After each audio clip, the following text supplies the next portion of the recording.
Hello everyone, welcome to रुचिउपाध्याय chemistry classes. आज का topic है equivalent weight of KMnO4 in different medium. Yes, बहुत confuse करता है, इसके ऊपर क्वेश्चंस भी आते हैं। तो डिफरेंट मीडियम में KMnO4 का इक्विवेलेंट वेट क्या होगा, आज हम ये जानेंगे। तो सिंपल सी बात है, आप KMnO4 को ऐसे लिख लीजिए और तीनों मीडियम को शो कर दीजिए, एसिडिक, ठीक है, बेसिक एंड हम तीसरा क्या लेंगे, न्यूट्रल।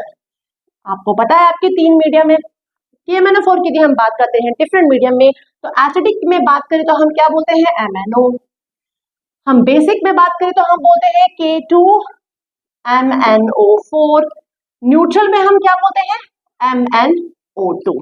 ठीक है, हम जैसे जानते हैं ऑक्सीडेशन स्टेट +7 होता है, किसमें, KMnO4 में। नहीं पता है, ऑक्सीडेशन स्टेट नहीं आता निकालना, तो जरूर कमेंट बॉक्स में मैसेज कीजिएगा, वो भी बहुत ही इजी वे में आपको सिखा दूंगी कैसे निकालते हैं। हम बात करते हैं किसमें, MnO में। तो MnO में यदि हम बात करते हैं तो इसका कितना होता है, +2 होता है।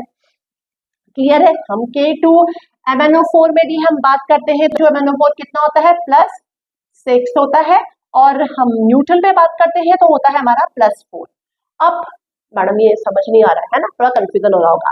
बेटा देखो, ये आपको पता है कि हमें KMnO4 का डिफरेंट मीडियम में इक्विवेलेंट वेट निकालना है। एसिडिक मीडियम में इसको MnO4 बोलते हैं, आपको पता ही है। बेसिक में K2MnO4 हो गया और न्यूट्रल में MnO2 हो गया। क्लियर है। अब ऑक्सीडेशन स्टेट पहले चेक कर लो। KMnO4 की 7 होती है, वो निकालना पड़ता है, नहीं निकालना आता तो मैं बार बार बोल रही हूँ, कमेंट बॉक्स में मैसेज करना।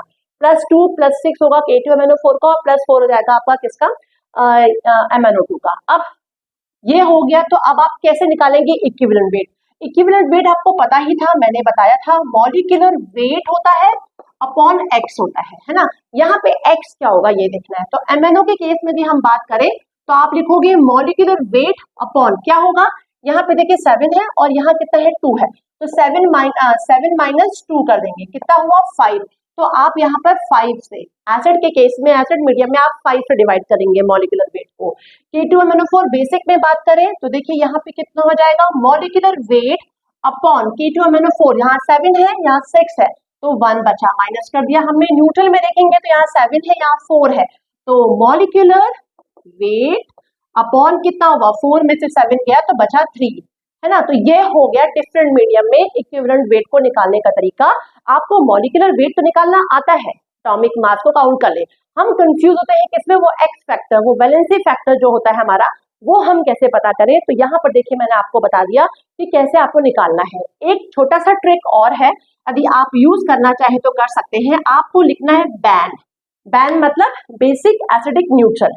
ठीक है, थोड़ा सा उल्टा चल रहा है, आप एसिडिक, बेसिक और न्यूट्रल लिखा था, लेकिन यहाँ पे आप बैन के नाम से ध्यान रखिए, बैन।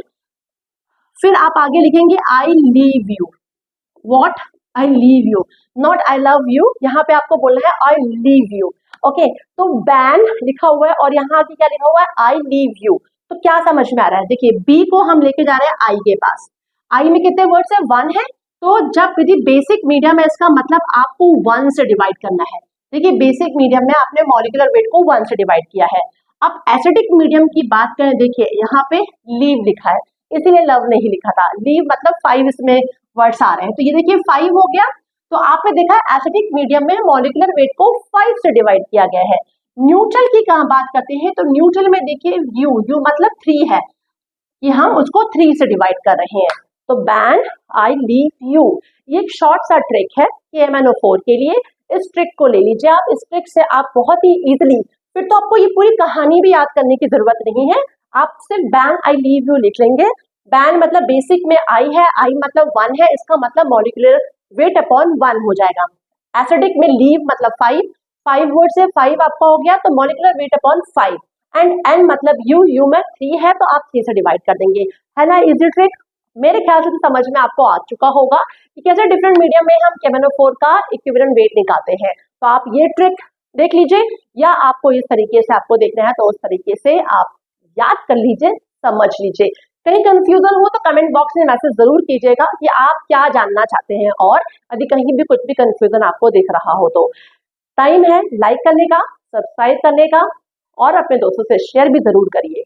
यदि अभी तक सब्सक्राइब नहीं किया है तो मेरा रिक्वेस्ट आप सभी से सब्सक्राइब जरूर करें। Thanks for watching this, bye bye.